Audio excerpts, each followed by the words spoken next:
আপনারা আমাকে যারা জানেন যে আমার রাজনৈতিক হাতে খড়ি না বলি, কিন্তু সমাজের জন্য কাজ করার যে প্রত্যয় তার শুরু হয়েছিল আমাদেরই এখন যিনি দেশ প্রধান, আমাদের প্রধান উপদেষ্টা প্রফেসর ইউনূসের হাত ধরে।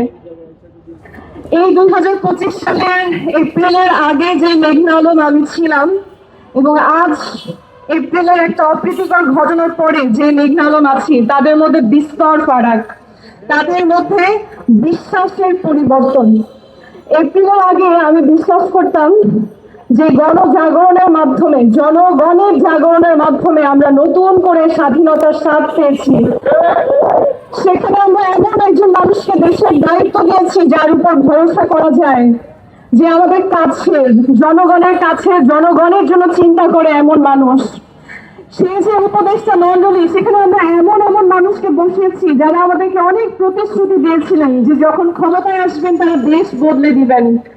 আমাকে যখন বেআইনি ভাবে তুলে নিয়ে যাওয়া হয় এবং জনসম্মুখে বলা হয় আমাকে অ্যারেস্ট করা হয়েছে, কিন্তু সেই অ্যারেস্টের কোনো ডকুমেন্ট নেই, কোনো অভিযোগ নেই, কোনো মামলা নেই, অথচ বিনা অপরাধে বাংলাদেশের জেলে একজন নারী ছিল। আমাদের আইন উপদেষ্টা বলেন ভুল হয়ে গেছে। কি হয়েছে? ভুল। অথচ যদি ভুলই হয়ে থাকে তাহলে যারা আমাকে তুলে নিয়ে গেছিল তাদের শাস্তি কেন দেওয়া হয়নি? যদি ভুলই হয়ে থাকে তাহলে যে স্বরাষ্ট্র মন্ত্রণালয় থেকে স্পেশাল পাওয়ার অ্যাক্টের চিঠি গিয়েছিল, সেই চিঠি কে সাইন করেছিল তাকে কেন বিচার ব্যবস্থায় আনা হয়নি? সেখানে যে পুলিশ কর্মকর্তা, ডিবি কর্মকর্তা, জেল কর্মকর্তা বেআইনি আদেশ পালন করেছে, যারা জনগণের হয়ে আওয়াজ তোলেনি, যারা বলেনি এটা আমাদের দায়িত্ব না, তাদের কেন বিচার করা হয়নি? আমি এই এপ্রিলের পর দেখছি আমার বাংলাদেশে একের পর এক অন্যায় অপরাধ হচ্ছে, আর সেগুলোকে আমাদের এই যে বিচার ব্যবস্থা তারা বলছে ভুল হয়ে গেছে। সরকার বলছে আপনারা আওয়াজ তুলেন, আমরা সংস্কার করব, আমরা পুলিশের পোশাকের রং সংস্কার করেছি। আমরা কি রঙের সংস্কার চেয়েছিলাম? আমরা চেয়েছিলাম বিচার ব্যবস্থার সংস্কার, এমন বিচার ব্যবস্থা যেখানে বিশেষ পার্সন না, একজন সাধারণ মানুষও যদি আদালতের কাছে যায় সে সঠিক বিচার পাবে। অথচ আমরা দেখছি ক্ষমতাসীনরা কলকাঠি নাড়ে, শুধু দেশের ভেতর থেকে না, দেশের বাইরে থেকেও তারা কলকাঠি নাড়ে। তাহলে কেমন স্বাধীন দেশ আমরা? আমরা বলি ভারতীয় আধিপত্যের কথা, কিন্তু আমাদের দেশের উপর কোন কোন দেশের আধিপত্য নেই? বাংলাদেশে সারা বিশ্বে যদি আমি দাঁড়াতে যাই মাথা উঁচু করে, কয়টা দেশের উপরে সামনে আমি মাথা উঁচু করে দাঁড়াতে পারি? আপনারা জবাব দিতে পারবেন? কেন আমাদের স্বাধীনতার 50 বছরের উপরে চলে গেছে, আমার দেশ বার্ধক্যের দিকে এগিয়ে যাচ্ছে, এখনো কেন জাতি হিসেবে, দেশ হিসেবে আমি সম্মানের সাথে মাথা উঁচু করে দাঁড়াতে পারি না?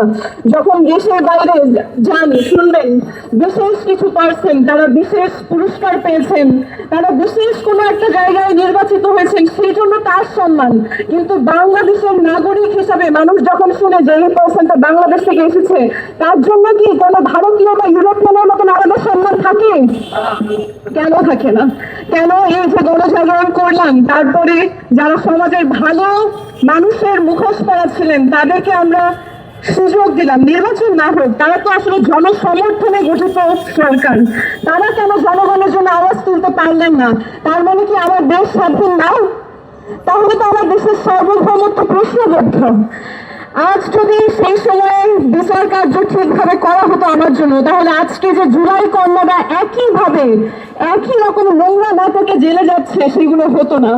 যদি জিপি নুরের জন্য বিচার ব্যবস্থা কাজ করতো তাহলে আজকে হাদির মৃত্যু হতো না। এই যে একের পর এক আমাদের সরকার ভুল করে আর তাদেরকে আমরা মাফ করে দিই, এই প্রথা আসলে বদলাতে হবে। যদি তারা ক্ষমতার চেয়ারে বসে তাদের দায়িত্ব পালন করতে না পারে, তাহলে সেই চেয়ার থেকে তাদেরকে উঠে আসতে হবে, পদত্যাগ করতে হবে, বলতে হবে ভুল হয়ে গেছে না, বলতে হবে যে আমরা বারবার ভুল করে ক্লান্ত, আমরা ঠিক কাজ করতে পারছি না, তাহলে দায়িত্ব জনগণকে দেওয়া হোক, দায়িত্ব নুরের মতো নেতাদেরকে দেওয়া হোক যারা সাহসের সাথে সামনে এগিয়ে যেতে পারবে।